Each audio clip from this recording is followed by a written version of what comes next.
Hello, and welcome to episode number 113 of the Point of Convergence podcast. As always, I am your host, ExoAcademian.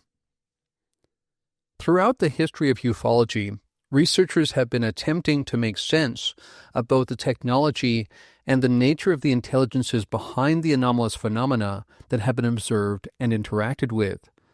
Inevitably, those researchers have ended up looking to emerging human science and technology for potential understanding. And so, not surprisingly, leading conceptions of what the UFO phenomenon represents have evolved over time as our own technology and models of reality have evolved. The issue with this, however, is that we often are not accounting for how our modern conceptions are tied to the myth-making that human beings inevitably engage in order to make sense of who we are and indeed what this, i.e. reality, is. And in that sense, of course, we are following in the footsteps of our ancestors who did the very same thing. To be alive is to engage in such narrative framing. Looking backwards, we are often quick to belittle earlier myth-making attempts, accusing our ancestors of being naive, unscientific storytellers, while simultaneously completely missing the fact that we, too, weave narratives about reality, also often based on notions we lack solid evidence for. This is why the UFO phenomenon emerges as the simultaneously intoxicating but confounding and discombobulating matter that it is.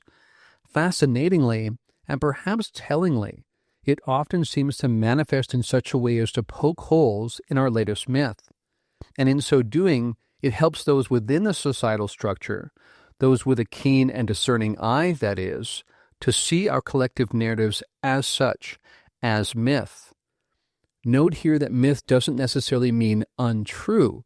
It just refers to a society's collective sense of the quote-unquote real. The data arising from these ufological investigations so often confounds our consensus conceptions of reality that it's fair to ask if that may indeed be one of the central purposes of the entire enigma. Before us, of course, were those who framed reality within a theological lens. In going through this very same process, they too ran into the very same conundrum, leading them to, like us, often exclude, ignore, or explain away the elements that didn't play well with the contemporary myth. How are we to proceed with these considerations in mind? Is it a fool's errand to chase a specter that seems to change its guise just when we think we pinned it down? Or should we accept that this game of hide-and-seek involves stretching our very understanding of what's possible? These are the simultaneously mystifying but mesmerizingly captivating matters we'll seek to engage with in this, the 113th episode of the Point of Convergence podcast. As we begin this week's podcast, I'd just like to remind everyone that if you would like to support this podcast, and in so doing gain access not only to Point of Convergence, Liminal Frames, and Event Horizon, but also each of the feature series I create, including an upcoming one on the Dolores Cannon material, while also gaining early access and discounts to online courses and in-person retreats, as well as access to the first 50 episodes of Point of Convergence, you can do so by going to patreon.com/ExoAcademian or by subscribing on Spotify. All right, with that preamble aside, let's move on to today's topic. Many try to interpret the UFO phenomenon through the dominant Western paradigm, but the data point to something beyond both religion and space-centric ufology, suggesting that space-time itself emerges from a deeper, more fundamental realm. Now, in addition to that, there seems to be evidence for, at least you can make the argument for, the notion that some of these phenomena, some of these intelligences are deliberately trying to stretch our understanding of reality, trying to engage with us with wonderment so as to extend our understanding of what's possible, because that is essential to allow us to open up into, expand into a greater reality. And perhaps even, in light of recent podcast episodes, plant an anchor for one part of a time loop so as to allow the very development of the technologies that seem to be evidenced in these phenomena. And yes, that is a truly mind-blowing notion, one of many that come part and parcel with this phenomena. Now, something I've come to recognize when it comes to trying to make sense of what we colloquially call the UFO phenomenon, it's become clear to me that it makes sense to engage with these matters with a soft gaze and a wide focus. What I mean by that is that if we pay too close attention to individual elements, we lose the plot of the overall picture. Furthermore, because some of this does indeed stretch our understanding of what's even possible, what can be real, if we engage with it through our usual kind of thinking, we will miss large elements. We may even unconsciously edit out certain elements because they seem impossible. So that's why we want to take this soft gaze, wide focus, so we can take in the totality and learn impressionistically what's going on, noticing patterns, but without too much specificity, so that the puzzle pieces can be filled in over time, and that itself can not only improve our understanding, but perhaps even deliver us unto the very future that is emerging as we speak. Now, there are a couple of initial points I would like to make as we begin today's discussion. In all of our talk about government disclosure, about official sources coming forward and finally letting the people know about what's actually been going on with our interaction and our study of these various phenomena and the various intelligence behind them over the last 80 years, perhaps even much longer if you think about the Vatican and what it knows, for instance, we sometimes forget in the midst of that chase to try to get government sources to tell us what they know, that of course, the intelligences of the phenomena could also disclose this to us at any moment, and this has been true throughout our history. And so we have to think about why they haven't, because they certainly could. They have shown so much remarkable capacity to control perception and consciousness and perhaps even consensus reality. Again, we think about Jacques Vallée's notion of a control structure. That seems to be in play in one way or another. And we're going to explore some of the ways that might be in play today. The bottom line is they seem to be content to work at the edges, at the fringes. So it's not just that the UFO phenomenon is pushed to the fringes by official sources from the government who've wanted to not let people in on this secret while perhaps they're quickly trying to study it and understand it. But of course, the phenomenon itself also exists on the fringes. It tends to work at the edges of our perception so as to not make us fully aware, sometimes both individually and certainly collectively, of its presence in our midst. And yet at the same time, it's doing just enough, you could argue, to evolve us, to, as I was saying at the beginning, evolve our understanding, even evolve our understanding of what's possible, which gives birth to the very things that become tomorrow's technology, tomorrow's models of reality.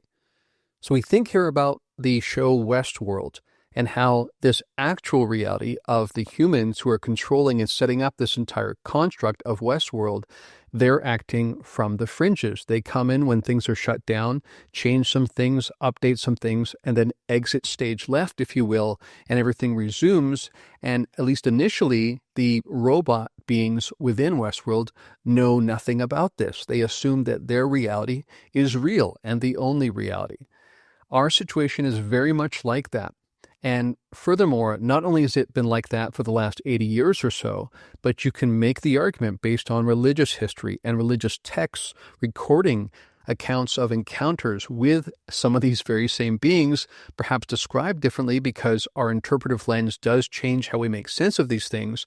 But nevertheless, this has been happening all throughout the course of human history. You can make a very compelling case for that. And again, Jacques Vallée has done that in books like Passport to Magonia and Wonders in the Sky. So let us be clear here. NHI absolutely have the ability to provide humanity with crystal clear, largely incontrovertible evidence. I posit that the slow bleed of blurry but suggestive footage provided thus far has all been very carefully calibrated. This is what subsuming control structures do. Notice there I use this word subsuming. That's purposeful, of course, Because what I think the evidence points towards is this notion that there is a realm or realms that supersede this one altogether. They don't just coexist with this realm, but to some degree, and again, this dovetails with recent podcast episodes from Point of Convergence, where we've explored this notion that this could be a simulation or a synthetic-like reality. There seems to be evidence for the fact that these beings are coming from a realm that is outside of this one, outside of this construct.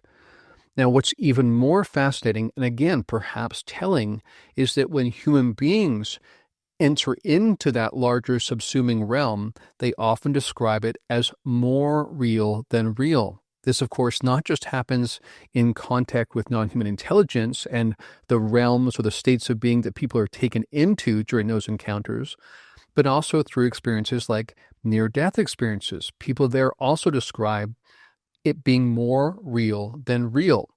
And of course, those of us who've not had those experiences might wonder, how is that possible? But of course, they only make that point because they don't have the necessary contrast to make the comparison.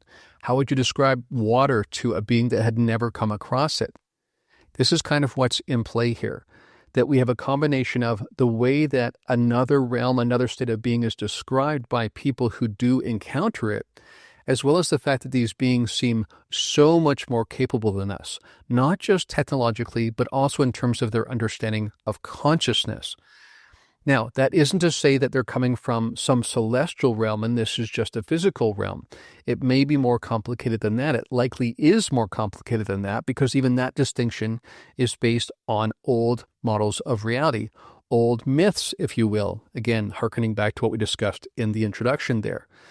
The bottom line, though, is that this does seem to be a kind of construct that seems secondary to some other realm or state of being. Again, we run into issues with how to describe these things. Does it make sense to discuss them in kind of a spatial temporal kind of framework at all? And if we don't describe them that way, how are we to describe them?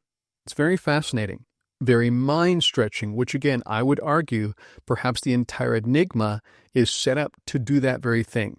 Perhaps, on the other hand, it's just a consequence of the fact that we're dealing with something so beyond our everyday conceptions. But I would argue, I think you can make this case, that these beings are trying to lead us like a horse to water, if you will, so that we can continue to grow. Not just now. It's not that they're just trying to get us over the hump of some near future turning point, but I think you can make the argument that they've been doing this all along. Now, in the introduction, I mentioned that we are following in the footsteps of our ancestors. And for our ancestors, they may have framed this theologically, and we may try to frame this scientifically, so to speak.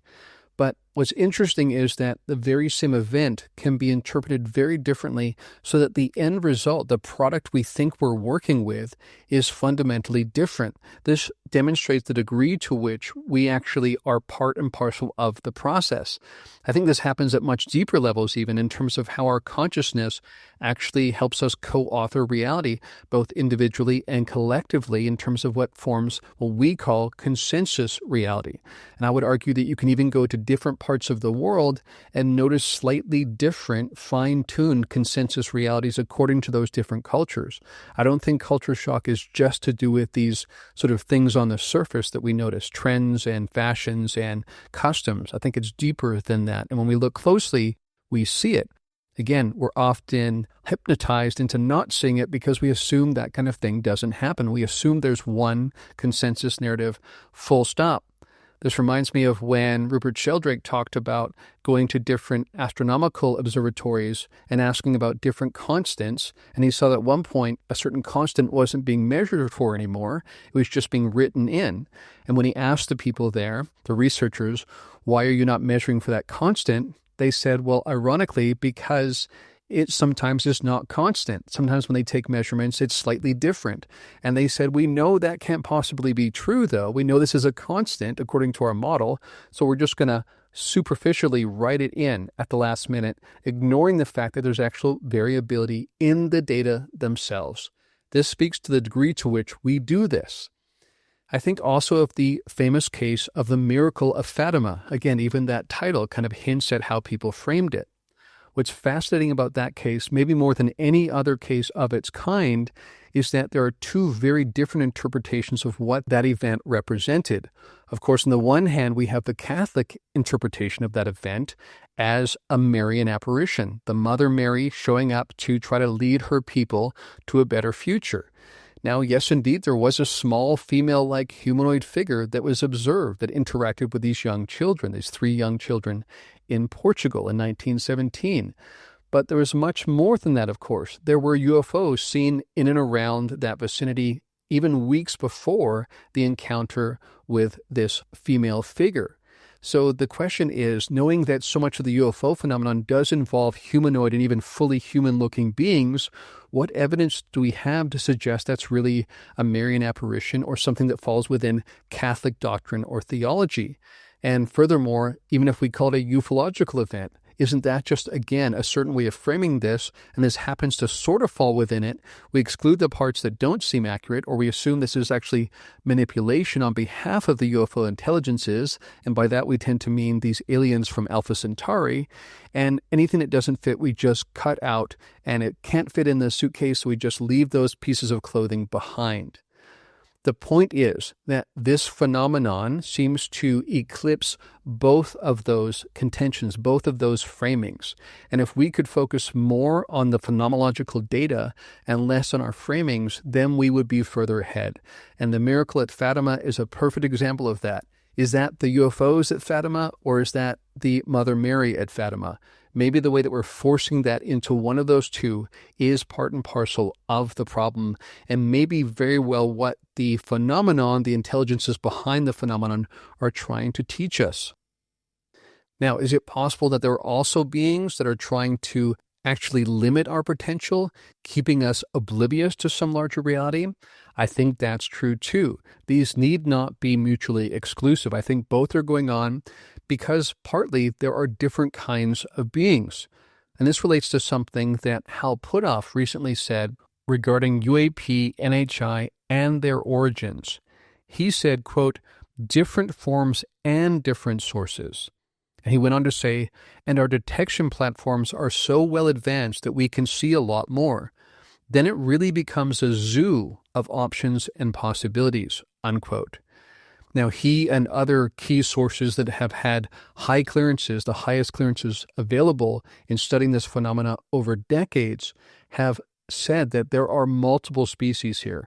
And what he's also pointing to here, as I've been saying all along, that we're likely dealing with different origin sources altogether as well, which again points to a reality that is very multifaceted, that they need not only be coming from somewhere else in our physical universe, again, with the notion being there that physical is probably a misnomer, nor are they necessarily coming only from other dimensions, that also just being a placeholder for something we don't fully understand.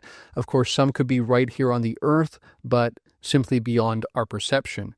And I could go on and on. There are numerous theories to try to explain this. Different hypotheses have been posited to explain what's been observed with the UFO phenomenon, as we colloquially call it. But again, the key takeaway, I think, is that there are different kinds of beings. I think some of them that are even described differently are working together. And even amongst these different beings, there are hierarchies that exist as well. I've talked about that before. But I do think a certain contingent of the totality that we call the UFO phenomenon does involve this kind of control structure where perhaps even the origin, if not this space-time construct, but at least the origin of our species is connected to some of these beings, that this is all part of some sort of overarching endeavor they are engaged with, and how they show up, when they show up, and how much we know about it is very much up to them. Now, knowing where people's minds often go here, I want to point out that that does not necessarily mean that this is a nefarious kind of endeavor. There are very good reasons why you would want to let a young species evolve on its own without knowing it's being influenced in various ways, because you want to allow for as much organic evolution as possible. In fact, that might be part of the entire exercise, is to see how that species would evolve, how the environment would change with just their own inputs, and you would only intercede when necessary for reasons that might be difficult to understand for us human beings that are here in the 21st century. Now, again, that is not to say that all these beings are necessarily benevolent and working as part of this overarching species evolution. There may very well be other kinds of beings that are coming here and are still oriented around service to self and are still trying to dominate, and likely may have even made accords, like David Grush has hinted at, with various governments, different rogue elements within governments, to control the situation and to take advantage of the situation. But that, too, I would argue, might be part of the overarching experiment to see how we will learn to deal with those things, how we will evolve to handle this much larger cosmic community that involves a spectrum of consciousness development. Now, in the introduction, I talked about myth-making and how this is actually just part of the enterprise for human beings. We're always doing this. We're always trying to shape narratives to explain what we're observing and participating in even. This is, again, just what we do. The issue is that we often look back in history and can see the myth-making process in retrospect, but we often are blind to the process that we're still engaged with. And this is a really key point that we really want to hit home on, because many people assume, I think erroneously, that everything we tend to believe today under the Western paradigm is well attested to. And I think that is not at all true. And I now want to quote from a book called Irreducible, which is written by Federico Fagin. And he makes a very good point. And again, this is someone who studied physics, who's actually been at the early stages of the development of our computer technology, and he's seen AI spring up. He has studied in depth what consciousness actually is. He's considered with a great understanding how we seem to be different than technology or the machines that we create. And he goes on to say regarding physics that it's a model. It is not reality. Now, that might seem like splitting hairs, like, okay, technically physics is a model, not reality itself, but isn't it pretty darn close? Well, again, the point is, no, it's not. And because we, in many ways, assume the model is correct, whatever the most recent one is, this is something we do across time, not just recently. Because of that relative blindness, we're not able to make sense of the things that don't fit. In fact, again, we often are unconsciously excluding the elements that don't fit, assuming they can't be true because they don't fit the model. It's not that they don't fit reality. Clearly they're happening, otherwise people wouldn't have the experience. But this is exactly why the gatekeepers of our reality, academics, people in government, etc., will say this can't be true. The elements that have been recorded as part of the phenomenon cannot be true, not because they're impossible, but only because they're impossible according to the dominant Western model. So this is what Federico has to say in this book, Irreducible. Quote, "Many forget that a theory of reality is not reality. As Heisenberg states, physics is not a representation of reality, but our way of thinking about it. This forgetfulness often leads to a denial of those phenomena that the theory cannot explain." Unquote. Exactly, to the point I just made.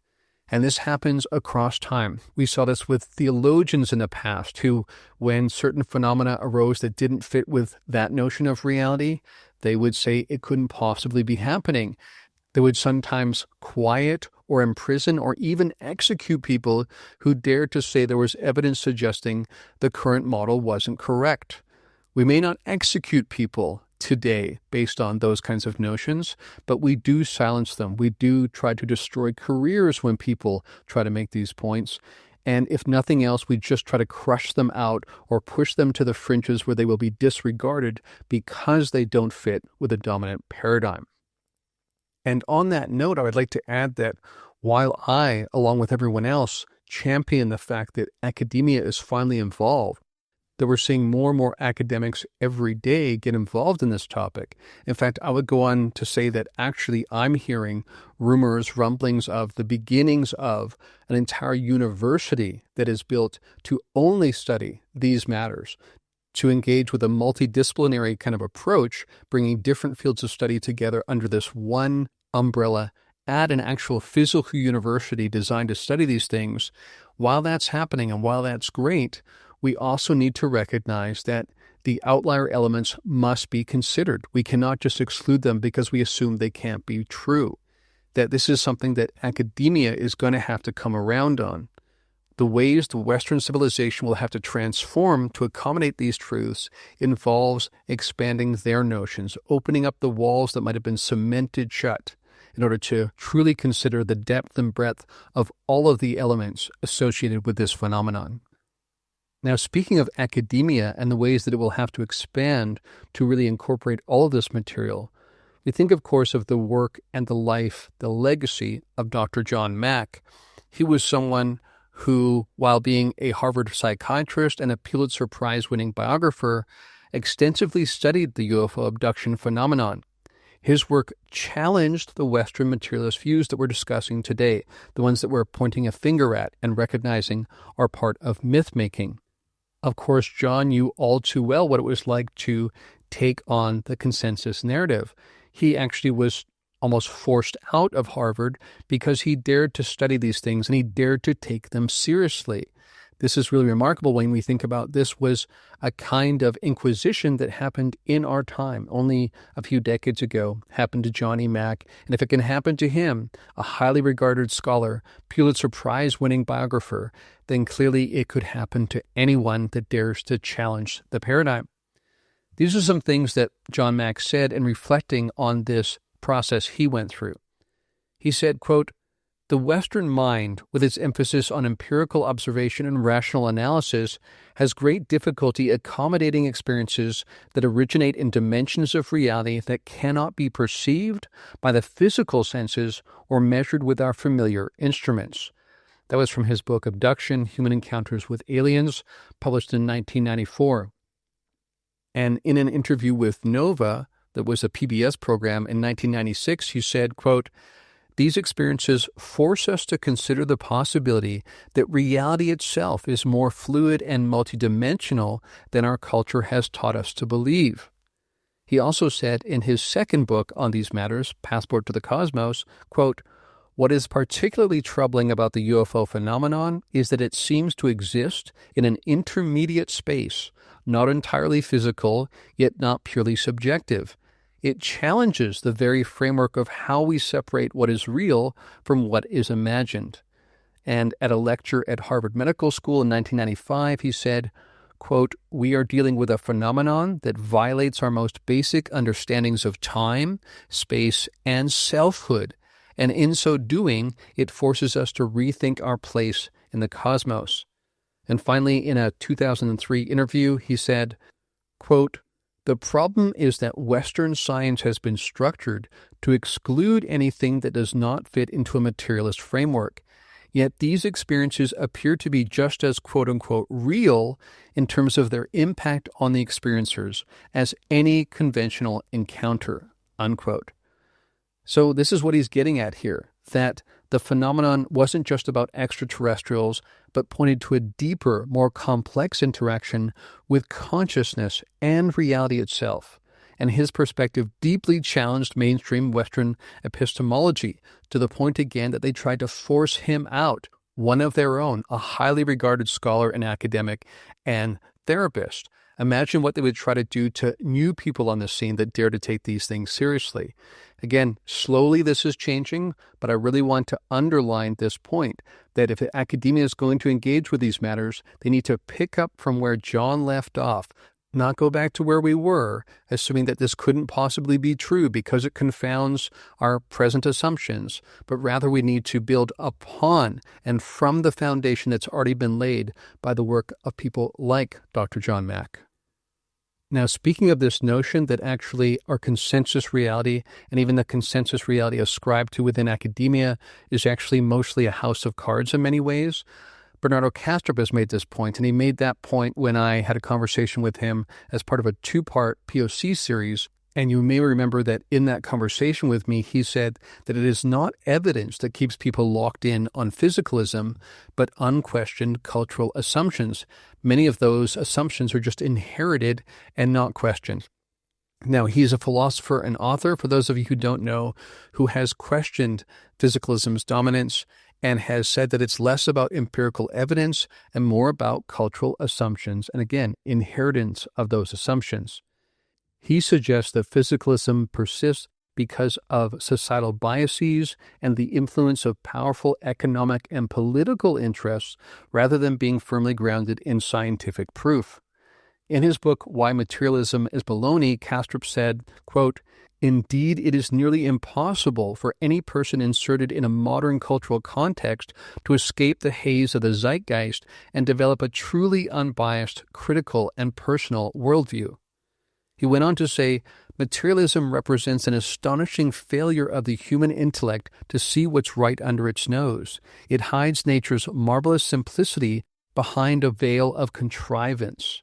Again, the notion there is he's saying it actually takes more leaps in logic to defend physicalism, or as it's sometimes described as materialism or reductionistic materialism. Those are just two terms to describe the same thing.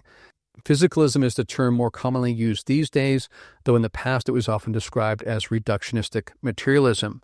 The notion being that everything about reality is grounded in stuff, in material stuff, that a notion like consciousness is only an epiphenomenon. It is arising from this material stuff that just happens to be configured in such a way by fluke, basically.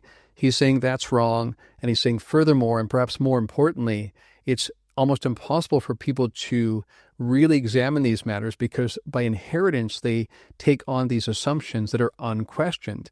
And furthermore, he's making the point that when you really do look into these things, you really do the research, it becomes clear that consciousness must be primary and not the other way around. And of course, for those of you who've been part of this journey with me for a long time and who've been investigating the UFO phenomenon and paranormality and psi and all these other elements, we all realize that absolutely the evidence is pointing in this direction. Consciousness is primary and foundational. Anything we build up must start there. Now, you'll remember that early on in this episode, I made the point that if disclosure were to happen, it could happen tomorrow if the phenomenon, or that is the intelligences behind what we call the phenomenon, decided so. It's completely within their purview to make us all aware of this if they wanted to. Because again, they can telepathically communicate with people en masse. So if they wanted, they wouldn't even have to show up with a parade of ships in the sky. They could merely interact with us telepathically, send a message to every single human being, telling them something that would make it undeniably true that they do exist and in fact are here with us. They could manifest in the kitchen of every home in the world. This is something they could easily do. The fact that they don't, you would have to conclude, is because they don't want to, they don't think it would be wise to, something of that kind of order. It's not because they can't. They certainly do not need to wait for governments to tell us about this. They could let us know if they wanted to. So this speaks to the notion of a hidden hand in plain sight, because it's almost like, I would argue again, they are inserting themselves in our reality to such a degree that those who are ready to accept that reality will see it and will see that the evidence is clearly pointing in that direction. But for those who are not ready, they will not force it on them. This again is part of the way that they're trying to let this roll out somewhat organically, while also intervening here and there, tweaking things here and there to shape the overall course of human trajectory as a civilization. In fact, I would go even farther than that and point out that in the interaction with experiencers, these beings have often pointed out that if people are trying to capture footage to prove this, but they're doing it from a place of ego so that they will get the credit, then often they're told this is the wrong motivation. So again, it seems clear that they're more interested in evolving us in our conceptions and how we fit into this cosmic community than they are on just the notion of proving that they exist. And this relates to something I said on social media this last week, where I said, quote, "Just a reminder that because our individual consciousnesses are porous, NHI can not only observe our actions, but also read our intentions. They often make individuals aware of when ego is driving individual action, even if that action includes an attempt to obtain proof," unquote. So that's a key point there, that they actually are concerned about our evolution as souls, as a consciousness, and how we would not think about ourselves as separate from others. And so that egotistical desire to be given credit for finding proof flies in the face of that. And they're more interested in involving that than they are in settling this matter of whether or not they exist or not for everyone else in humankind. And again, the point that I made there is also important because we sometimes say, well, they are looking from afar, trying to see how evolved we are, and they're looking at our actions and whatnot. But of course, they do a lot more than that. They can interact with and read our minds, read our interactions even amongst ourselves. And so they can have a very robust understanding of just how evolved or not we are. And clearly, I would say, based on the evidence, that when they evaluate us thus far, they would say we are not ready, and that's why they've not initiated disclosure. And in fact, you could argue they've even slowed it down at times, perhaps even influenced governments to slow that down at times. Again, not for nefarious reasons, but because they are more interested in our evolution and uniting us with this larger cosmic community, making us aware of that cosmic community only when we are ready to participate with that larger cosmic community. And now I'd like to spend some time engaging with this notion of a hidden hand, and perhaps even a hidden hand in plain sight, because there are numerous reasons why people aren't recognizing what many of us would argue is clearly visible, clearly evidenced in the data, so to speak. So let's first address this issue that we discussed in reference to Bernardo Kastrup and John Mack earlier in terms of ways that we obfuscate our own access to reality by assuming that our current model must be sufficient to explain everything. The thing is, when you assume a hidden hand not only does not exist, but indeed cannot exist, then you will not recognize its presence even when the evidence is staring you in the collective face. Now, this comes to mind in terms of a recent review I read of the new Age of Disclosure film. Now, in one particular review that actually was fairly glowing, they were pretty impressed by the film and the claims that it was making, but they found the part about the ongoing secret that's been going on for 80 years, they found that tough to swallow. They seemed to think that was unlikely. This is an actual quote from that review. This reviewer said, quote, "You lose me once you start insisting there's a shadow government that has spent 80 years colluding with defense contractors to hide aliens from the public. We're just not that good at cooperating and keeping secrets," unquote. Now, first of all, not only is that, again, an assumption, not arising through thorough research, it's more like a hunch, if anything, but on top of that, most of this has leaked out over the years, so much so, ironically, that other skeptics have claimed that UFO enthusiasts, quote-unquote, have read too many 20th century sci-fi magazines in making up their stories about what's going on, rather than recognizing that the lore has been consistent all along because it always has been leaking from official sources. So you're kind of damned if you do, damned if you don't here, because people will say on the one hand, there's no way you could keep the secret for 80 years. First of all, I think there's evidence that, as Leslie Kane has pointed out, more money has been poured into keeping the secret than has been engaged with to actually study this phenomenon. So that's the first thing, suggesting it probably can be kept much more than we assume, especially with siloing and really excessive need to knows and such, and also even executions of people who said too much. But on top of that, this person's partly right that things have leaked out over 80 years. And indeed, what has leaked out has largely made its way into the lore, the UFO phenomenon lore that we often talk about. But they assume that can't be real because the notions are too, quote-unquote, out there, too fringe. So again, you see that the way that the dominant paradigm, the consensus narrative, insulates itself from these notions, from notions that dare to question its sufficiency. Now, I also want to address the notion of a mass hypnotic effect. Could that also be in play here? Because again, I talk to many, many people, with all the different people I speak to, mostly talking about this topic, who agree with me in saying that it's bizarre, strange, hard to reconcile, while so many people outside of our community don't reckon with these matters, don't take them seriously, don't even bother dealing with the data that is available. The question is that well-meaning? Is that ignorance? Is that innocent ignorance? Or is there some kind of mass hypnotic effect that is making people look the other way, so to speak, so as to not stumble across this data prematurely. Again, thinking from the perspective both of government and of the phenomenon. Again, assuming there could be different elements of the phenomenon, different intelligences. I'm not saying they're all in on this particular aspect. I'm talking about one component of the UFO phenomenon, the one most associated with what Jacques Vallée would call a control system. Now, I do think this is actually in play. I've seen evidence of this in the sense that when I talk to people who are not obsessed with this topic like some of us are, it's remarkable how quickly they will change the subject. Almost like what you see with someone who has been hypnotized by a stage magician who knows what they're doing to make them not see what clearly is true or to believe something that clearly is not true. So there does seem to be some sort of mass hypnotic effect in place where people just don't deal with the evidence squarely. And that's even on top of what people like Bernardo Castro have talked about in terms of the way that we inherit these assumptions about physicalism being true. So the question is that coming from government or coming from the phenomenon or perhaps even coming from some elite rogue human group who understands how to access human consciousness and work with it and sometimes even suppress it?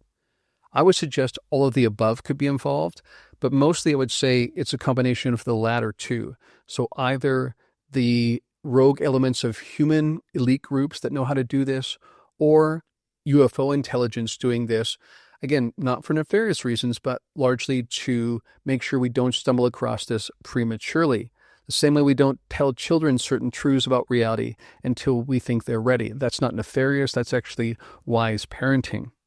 And again, I just want to make the point, I'm not assuming every non-human intelligence is benevolent and highly evolved and leading from this kind of perspective, but I think many are. So with this mass hypnotic effect, many people just wouldn't see what's clearly on the table. And to even more support this notion, you could point to screen memories, for instance, where the intelligence behind the phenomenon will work with people's consciousness or their perception, so they remember seeing a deer or a workman or a bus when actually they were seeing a UFO or a gray alien, that kind of thing. So clearly we already see evidence where they manipulate our consciousness so as to not let us stumble across the raw truth. Again, some people, especially people who've had life experience where they have been manipulated by other people, are quick to assume this must be nefarious in intent. I would suggest that's not the case. Again, I think there's many reasons I can think of why they would do that, because they are aware that, especially as human animals, we can tend to overreact, responding a bit like a cornered wild animal. And on top of that, they have told experiences this. And furthermore, when people have learned to be in their presence without being completely overwhelmed and discombobulated, there's often been this evolution into more of a relational dynamic where the people recognize this was being done for our own good. So again, this is one of the overarching questions. Is this control structure for our good? I would suggest overarchingly it is. Again, I'm talking about the element that's benevolent and coming from outside this construct altogether that seems to transcend and include space-time, just as it transcends and includes our religious notions from history. Now, if you were to ask me for additional evidence to support this notion that they are actually working to evolve our conceptions of reality altogether over time, I would point to the craft that we've interacted with, because there definitely has been an evolution. We, of course, began, if you want to arbitrarily pick a certain point in history, again, I think it goes right back to the beginning, but if we arbitrarily pick the more modern conception of the UFO phenomenon, it began with 19th century airships. And then in the 20th century, we had the Space Brothers showing up. And then we saw shapes evolve from there. We had flying saucers. We had black triangles. We have tic-tacs. And most recently, of course, we have this notion of craft that seem somewhat organic, craft that might even be conscious. Now, again, if you think about decades ago, certainly centuries ago, that would have made no sense. There was too much of a hard line in our consensus conception of what reality entailed. But now, as we work with AI, as we work with what I talked about on the most recent Event Horizon episode, even growing a brain and then incorporating that into pre-existing machinery, if you will, We are now understanding that this eventually collapses into one integrated fabric. And because we are at the early stages of that, they can now stretch our understanding by showing us the next stages of that.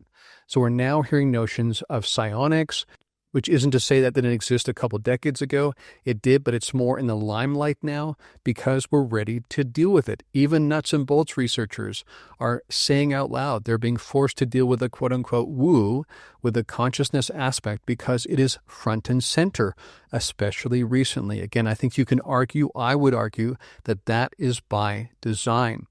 Even the beings themselves, looking back at the lore, going back to Roswell, we hear notions of recovery of beings that seem to have internal organs, seem to have genetics, but it also seems organized in such a way that feels kind of synthetic, kind of manufactured. Again, the words we use are stretched beyond their usual boundaries because some of this does blend together and collapse some of our categories, some of our notions. Again, I would say that's by design, that's timely, and this is all part of this ongoing evolution of our consciousness. Now, perhaps here would be a good point in today's discussion to address this notion of the people can handle the truth. We think about the famous Jack Nicholson character in A Few Good Men who said, quote, "You can handle the truth," unquote. I think that's an open question. And often when people say they can handle the truth, or that the American people or the world population is ready for the truth, can handle the truth, the assumption there, the unstated assumption again, just like as with physicalism, is that that truth is of a nature that will fall within a predictable range, that it won't completely unravel people. But that is an open question. Now, it's very interesting when you think about both how religious people and secular people will incorporate this information. Because if you pay close attention again, people like Carl Nell, someone who had very high clearances, who knows a lot about this phenomenon and what we know about it, he said openly that this will confound both groups.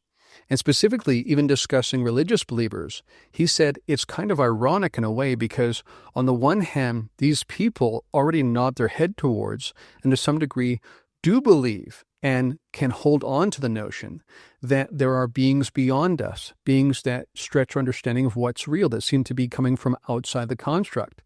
And yet, he points out that when you go from a safe notion that's only told to you through stories or through scriptural texts, that's one thing. But when you go from that to actually being confronted in real time by these beings, that is an entirely different matter.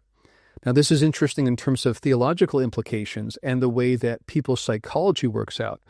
Because, of course, modern evangelicals tend to assume this kind of thing doesn't happen anymore, can't happen anymore.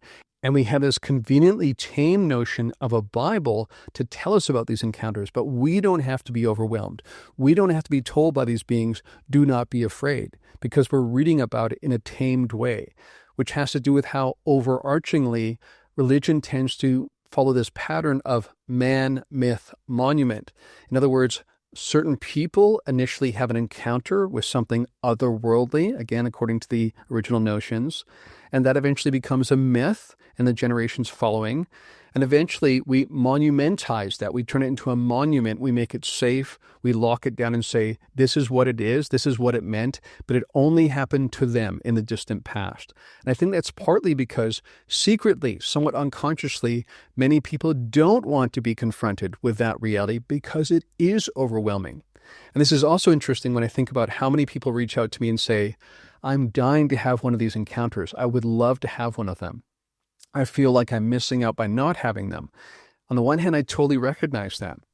But I often point out to these people, sometimes in my classes, that there are other people on the other side of the spectrum who would happily switch shoes with them, so to speak, because, again, the reason why these beings often say, do not be afraid, is because people are terrified. There is ontological shock. It completely confounds and blows apart, obliterates our notions of what's even possible. That is a psychologically disturbing experience to go through, even if, as I pointed out, it will later on turn into worldview shifts that are very positive. But that transition can be very, very disorienting. So again, the point that Carl Nell is making is that both groups will be confounded by this information. Both groups will have to stretch into it in order to really grok it and integrate it. And I would argue that the work Carl is doing is to set that table, to lay the foundation for exactly that kind of transition. And he's doing it in different circles so as to prepare different groups of people so that the government, as he would even say, is more able to tell this story, more able to let this information out, because the ground has been seeded in such a way that there's a way for it to be integrated. Now, in order to do justice to the fullness of the way that this phenomenon interacts with us, I would point out that this often involves interaction with individuals so that those individuals can play a role in integrating this into our larger society, into consensus understanding. Because I think about people who recognize over time that early in childhood, certain messages were seeded in our consciousness, certain directions were encouraged, if you will, either consciously or unconsciously, so that those people would go on to play a role in the very setting of the foundation I just referred to. I would argue that Carl Nell falls into that category, whether or not he's fully recognized that yet or not. And this reminds me of a multi-day private gathering I was at last year where Richard Haynes, Dick Haynes, who has been in this field for decades, pulled me aside and asked me if I felt my fascination and obsession and commitment to this topic was related to being called into something, drawn into something, almost like a vocation according to the original meaning of that term. I looked at him, winked, and said 100%. And several of us had the exact same notion that over time you begin to get this almost chilling sense because it really feels almost supernatural, although again, that's just a term we use to describe these things that go beyond what we think is typical. But it was an experience where you recognize you are part of something larger than yourself, and that even your consciousness is porous, and how you even come across certain ideas, pursue certain action is determined not just by your waking executive ego, and not even just in relationship with your higher self, some notion of the higher self, but also in dynamic relationship with other consciousnesses. And I would say this is true for many more of us than is recognized. And again, it only goes under the radar, flies under the radar, because we're not looking for it. It is another way that the hidden hand plays a role in our society. I discussed some of this before in this podcast, as well as on Liminal Frames, in the sense that it brings to mind questions around how anything we know is understood, how we know things to begin with. You think about all of the scientists, all the great artists across history who are inspired through dreams, through visions they have. Where is that coming from? Is it being generated from a consciousness that's just an epiphenomenon of the physical brain? Or is it more likely that we have these interpenetrating layers of consciousness, and information and ideas and innovations can run up and down that hierarchy of beings, and even laterally in a kind of multidimensional way? I would say that's absolutely in the picture, even though that will absolutely confound people. And again, it makes you ask the question, are people ready for the truth? Perhaps there's wisdom in rolling this out in a way that doesn't completely unravel people, overwhelm them, even to the point of potentially mental and even societal breakdown. And we need to think about that, truly meditate on that as we lobby for government transparency and push for capital D disclosure. And on that note, we've come to the close of another edition of the Point of Convergence podcast. If you'd like to support this podcast, you can do so by going to patreon.com/ExoAcademian or by subscribing on Spotify. But until next time, friends, from deep within the Blue Ridge Mountains of North Carolina, this is ExoAcademian signing out.